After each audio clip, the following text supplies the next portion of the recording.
ஜோலார்பேட்டை காவல் நிலையம் அருகே சைக்கிளில் சென்ற முதியவர் அடையாளம் தெரியாத வாகனம் வெடித்ததாக எஃப்ஐஆர் போட்ட போலீசார்.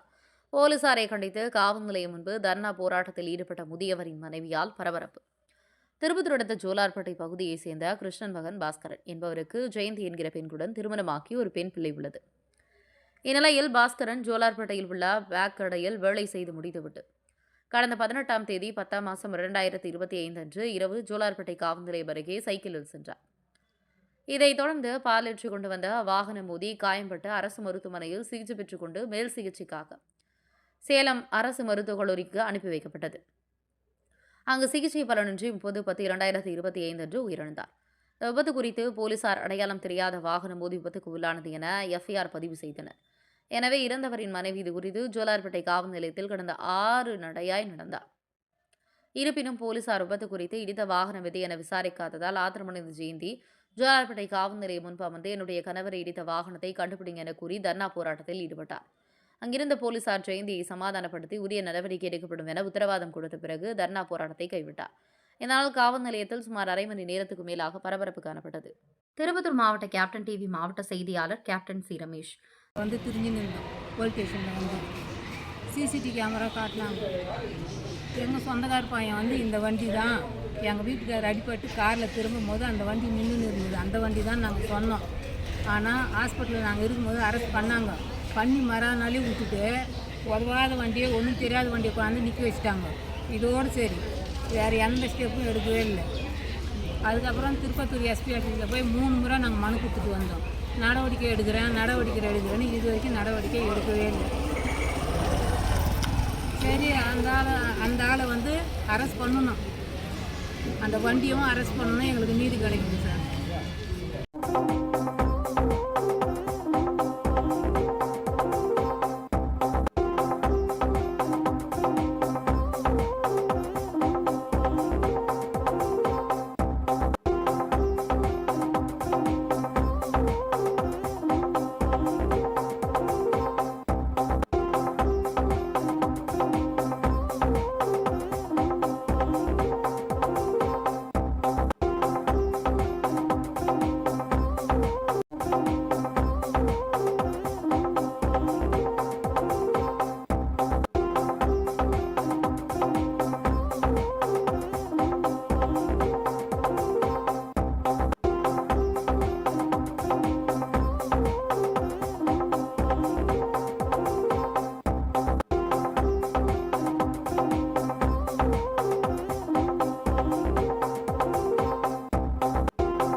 பேர் ஜெயந்தி, எங்கள் வீட்டுக்கார் பேர் பாஸ்கரன். எனக்கு ஒரே ஒரு பொண்ணு மட்டும்தான் இருக்குது. நைட்டு 7:30 மணிக்கு ஸ்ரீராம் பேக் கடையிலேருந்து வேலை செஞ்சுட்டு போலீஸ் ஸ்டேஷன் எதிரில் வரும்போது ஒரு பால் வண்டி இடித்து எங்கள் வீட்டுக்காரர் இறந்துட்டார். நேராக கவர்மெண்ட் ஹாஸ்பிட்டலுக்கு எடுத்துன்னு போனால் எந்த போலீஸும் அப்போ கூட வரவே இல்லை. இங்கே இருக்கிற ஜோலார்பேட்டை போலீஸ் ஒரு ஆள் அந்த வண்டியை துரத்திட்டு போனது தான். அதை பற்றி எந்த டீட்டெயிலும் கிடையாது. அதுக்கப்புறம் கிருஷ்ணகிரியில் அந்த ஹாஸ்பிட்டலில் இருக்கும்போது என் போலீஸ் விசாரணை பண்ணவே இல்லை. அங்கே முடியாதுன்னு தான் சேலம் ஹாஸ்பிட்டலில் போனோம். அங்கே இறந்து எடுத்துகிட்டு வந்தோம். அப்போ போலீஸ்கார் வந்தாங்க. எல்லா நடவடிக்கையும் எடுக்கிறேன், எந்த நடவடிக்கையும் இது வரைக்கும் எடுக்கவே இல்லை. 4 மாதமாக ஜோலார்பேட்டை போலீஸ் ஸ்டேஷனில் வந்து இன்ஸ்பெக்டரு எஸ்ஐ பாலகுமரன் சார்கிட்ட வந்தோம். அந்த வண்டியை வந்து அரெஸ்ட் பண்ணிட்டு இருந்தாங்க. நாங்கள் இருக்கும்போதே ஹாஸ்பிட்டலில் இருக்கும்போதே அரெஸ்ட் பண்ணிட்டு இருந்தாங்க. ஆனால் மறாத நாளே விட்டுட்டு சும்மா இருக்கிற வண்டியை கொண்டாந்து பிடிச்சி வச்சிருந்து அதையும் விட்டுட்டாங்க. ஆனால் எங்களுக்கு தெரியாது. எங்களை கூப்பிட்டு இந்த வண்டிக்காரன் தான் நாங்கள் அரெஸ்ட் பண்ணோன்னு எந்த தகவலும் எங்களுக்கு சொல்லவே இல்லை. 4 மாதமாக வந்தோம், அவர் அடையாளம் தெரியாத வண்டிமா அப்படின்னு சொல்லிட்டாங்க. அதுக்கப்புறம் நாங்களே எஃப்ஐஆர் காப்பி கொடுங்கன்னு சொல்லிட்டு கேட்டு வாங்கி, அதுக்கப்புறமா எலெக்ஷன் முடிஞ்ச பிறகு போய் எஸ்பி ஆஃபீஸில் 3 முறை கம்ப்ளைண்ட் கொடுத்துட்டு வந்தோம். அவங்களும் நடவடிக்கை எடுக்கிறேன்னு சொல்லிட்டு இது வரைக்கும் எடுக்கவே இல்லை. சிஎம்முக்கு நாங்கள் ஃபேக்ஸ் அனுப்பணும். இந்த மாதிரி இருக்குது சார், நீங்கள் கண்டிப்பாக எங்களுக்கு நடவடிக்கை எடுத்தே ஆகணும் அப்படின்னு சொல்லி அனுப்பணும். இது வரைக்கும் சிஎம்கிட்டேருந்து எந்த நடவடிக்கையும் எடுக்கவே இல்லை. அதனால தான் மறுபடியும் ஜோலார்பேட்டை போலீஸ் ஸ்டேஷனுக்கு வந்து அந்த வண்டிக்காரனையும் அரெஸ்ட் பண்ணோம், அவரையும் அரெஸ்ட் பண்ணணும், அப்போ தான் எங்களுக்கு நீதி கிடைக்கும் அப்படின்னு சொல்லிட்டு வந்தோம். அந்த சார் பேர் தெரியல, இன்ஸ்பெக்டர் பேர். அவர் நீங்கள் வெயிட் பண்ணுங்கள், அந்த சுமதி மேடம் வந்தாக்க விசாரணை பண்ண சொல்கிறேன்னு அப்படின்னு சொல்கிறாங்க. அவங்க எனக்கு ஒரே ஒரு பொண்ணு இருக்குது. இப்போ தான் 2 மாதம் ஆச்சு கல்யாணம். எந்த நகை நட்டு நான் போடவே இல்லை, சும்மா பண்ணேன். என் வீட்டுக்கார் இருக்கும்போது பண்ணணும்னு நினச்சாரு, ஆனால் பண்ண முடியல.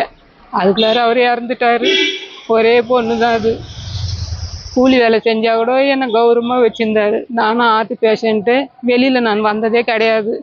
என்னை வீட்டுக்குள்ளே வச்சு எல்லாமே அவர் தான் பார்க்குவார். கோடி ரூபாய் கொடுத்தா கூட அவர் பாசத்தை வேலைக்கு வாங்கவே முடியாது. சட்டப்படி ஜனங்களே நீங்களே பாருங்கள், நடவடிக்கை எடுக்குங்க.